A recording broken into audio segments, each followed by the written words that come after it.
ఏమైపోయింది, మిగతా వాళ్ళది ఈమె తీసుకుని అసలు నిజంగా వెన్నుపోటు పొడిపించుకుంది చంద్రబాబు నాయుడు. ఎందుకంటే చెప్తానమ్మా, ఇప్పుడు అన్నగారికి చరిష్మా ఉంది, ఆయన లేకపోతే అంటే పార్టీ లేదనేది అప్పుడు పరిస్థితి అంతే, నిజంగానే అంతే, ఓకే.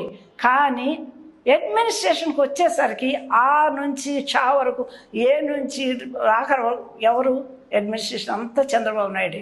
పొద్దున్నే 5 గంటలకు ఆయన అక్కడ రాకపోతే 10 నిమిషాలు లేట్ అయినా చంద్రబాబు నాయుడుకి కబురు వచ్చేది, ఉండాలి అక్కడ ఆయన. ఇప్పుడు ఈయన వెళ్ళి అన్ని అన్నగారు వెళ్ళి నేను రద్దు చేశాను, దాన్ని రద్దు చేశాను, గోల గందరగోళం, అందరూ గందరగోళం. మళ్ళీ దాని అంతా సరి చేయలేక మళ్ళీ ఇది చేయలేక చేసింది ఈయనే.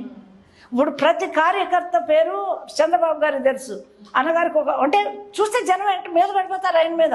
కానీ ఆయనకి అంత ఇది లేదు, ప్రతి వాళ్ళని గుర్తుపెట్టుకుని ప్రతి అడ్మినిస్ట్రేషన్ స్టెప్ చేసిందంతా నిజం చెప్పాలంటే 100% చేసింది చంద్రబాబు నాయుడు.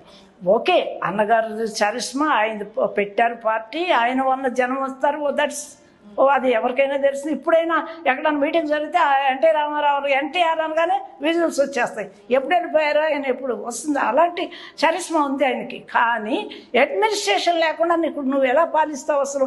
ఈ రోజుల్లో కనుమూసి కనిపించిన రాత్రి ఒక పార్టీ, మధ్యాహ్నం అర్ధరాత్రి ఒక పార్టీ, పొద్దున ఒక పార్టీ. అంటే క్యాబినెట్ లో మినిస్టర్స్ ఉండేవాళ్ళు కాదా? అప్పుడు ఉన్నారు, తర్వాత తీసేస్తారు కదా, రద్దు చేశారు. ఇంకోటి అంతమందిని ఒకేసారి రద్దు చేశారు, అదంతా గందరగోళం కదా, అన్ని రద్దులే కదా.